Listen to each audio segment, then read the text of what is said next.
Good afternoon, everyone. And here I am back in the seaside shed. I'm going to read some more poetry to you today, which I've written in this book, which is called Reflection Selection by yours truly.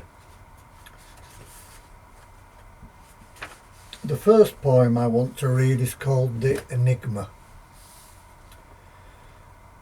As I stared across the rain-swept beach, there was a lone figure standing there, his eyes gazing out into a stormy sea.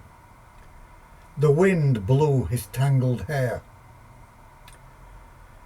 His weather-beaten skin was wrinkled, his old hands were gnarled and worn.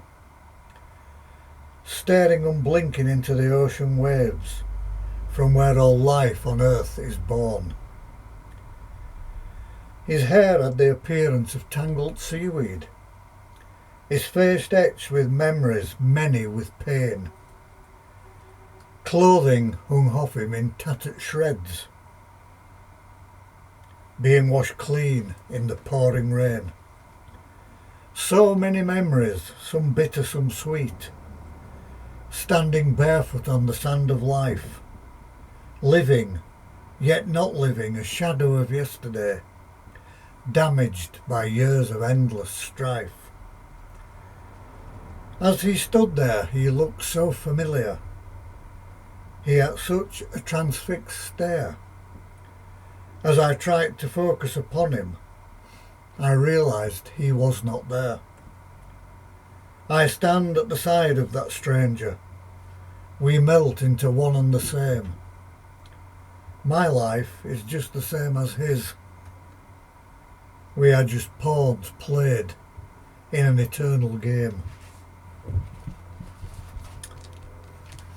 And the next one, folks, is Immortal Love. Looking through the old photograph album at my ancestors from so many years gone by, I could not help but see that one stood out. She had a very interesting and attractive appearance. Her eyes unnerved me as I stared into them. There was something about them that I recognised, that feeling that I had stared into them long ago. Someone who had a far more than a physical attraction. My mind raced back through the mists of time in thought. She and I had once been lovers, back in Victorian times. Love could never be separated by death.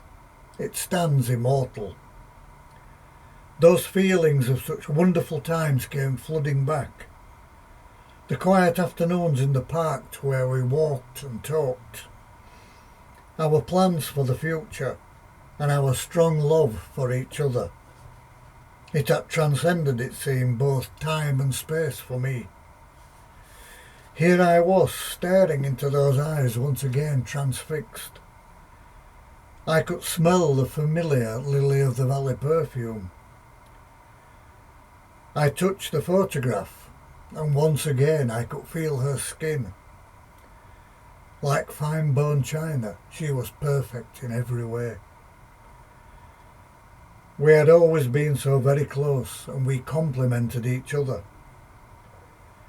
How can this be that my one true love is looking back at me from within the pages of my grandmother's photograph album? Is it immoral to have these memories of my ancestor? Can this be the same woman with whom I made love? It has to be. There can be none as beautiful as her for me. Our lives have obviously been and gone many times before. Perhaps I will see her once again in living embodiment. Do we continue in love together throughout the centuries? Surely, death cannot end such a beautiful relationship. We are travellers in both time and space, finding each other. Our immortal souls given rebirth time and time again. Such is the depth of our love which transcends mortality. A bond so strong that no grave has any power over it. For centuries it seems we have walked this earth together.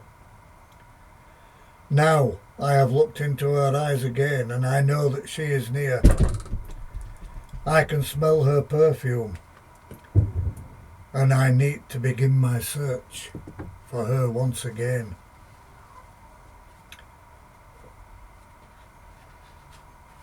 That was a bit scary. Did you hear that noise then? Something running across the roof and jumping off.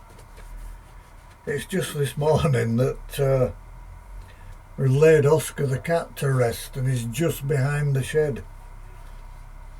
I'm hoping it ain't him that's come back to have a look. Who knows?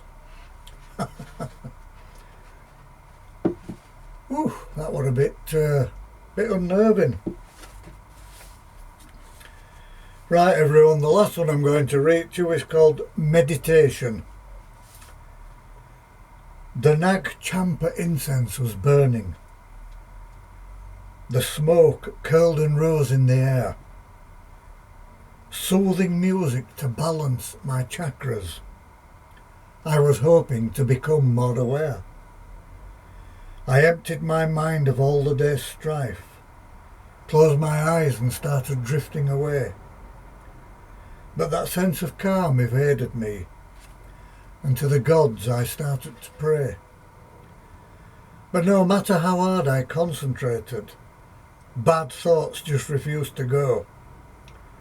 Perhaps I should try again later. Meditation secrets I would love to know. It was just no good, it would not work. I had to admit it as I stared into my lap. There are far too many people in my life that just need a bloody good slap. And that's it folks. I hope you've enjoyed what you've heard. To all the subscribers and family members, as always, thank you for being here.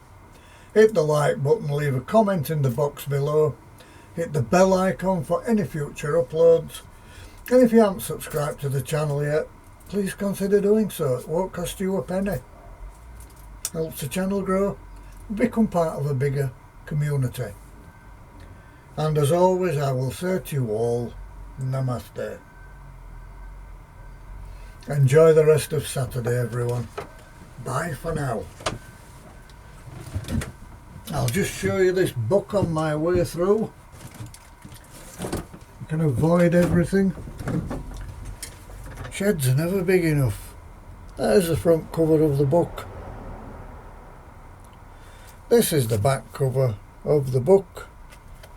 And there I am, yours truly. That picture was taken at the Roundhouse in Penzance many years ago when I was asked to do a poetry recitation. It was a wonderful night and it's one that I will never ever forget.